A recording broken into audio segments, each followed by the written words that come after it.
नमस्कार दोस्तों, मैं संचित तिवारी आपका STS एकेडमी में स्वागत करता हूं। दोस्तों, आजकल आपने देखा है कि जंतर मंतर पे एक आंदोलन हुआ।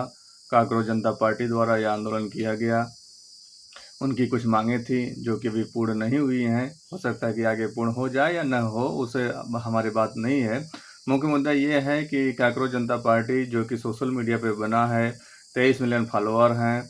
अब हो सकता है कि वो चुनाव आयोग के साथ या चुनाव आयोग के सामने जाएं, अपना रजिस्ट्रेशन कराएं और आने वाले समय में चुनाव में उतरें, क्योंकि अन्ना आंदोलन के बाद से आम आदमी पार्टी का गठन हुआ। उन्होंने अच्छी खासी सरकार में हिस्सेदारी प्राप्त की, दिल्ली में सरकार भी बनाए। तो इस तरीके से देखा जाए तो काकरोच जनता पार्टी के अंदर भी ये इच्छा पनप सकती है। अब ऐसे में मुख्य मुद्दा ये है कि क्या इनको काकरोच चुनाव चिन्ह के रूप में प्राप्त हो सकता है या नहीं। यही प्रश्न है आज का कि क्या काकरोच जनता पार्टी को काकरोच चुनाव चिन्ह के रूप में मिल सकता है या नहीं। तो हम आपको बताना चाहते हैं कि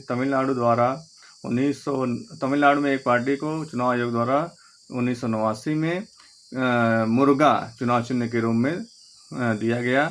उस पार्टी के कार्यकर्ताओं ने क्या किया कि मुर्गे को गाड़ी के सामने बांधकर प्रचार करने लगे। अब ऐसे में बहुत से मुर्गे की जान जाने लगी। पर्यावरण कार्यकर्ता माननीय मेनका गांधी जी ने एक शिकायत की कि इससे तो जानवरों के या जीवों की हत्या हो रही है।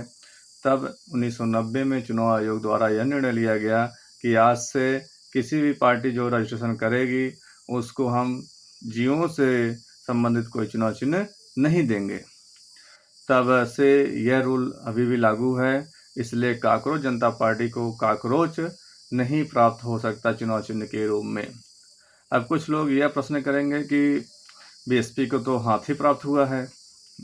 तो आपको यह समझना चाहिए कि बीएसपी का गठन 1984 में हुआ है और बीएसपी एक राष्ट्रीय पार्टी है, जिस तरह से बीजेपी है, कांग्रेस है। इसलिए जो 1984 में गठित हो चुकी है पार्टी, उसका चुनाव चिन्ह भी नहीं बदला जा सकता, क्योंकि वो राष्ट्रीय पार्टी है और इसलिए उसको हाथी चुनाव चिन्ह बरकरार रहा।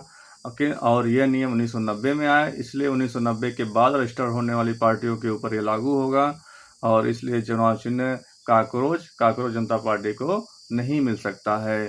धन्यवाद। इसी तरीके से अन्य जानकारियों के लिए हमारे साथ जुड़े और भी लोगों को जोड़ें। धन्यवाद।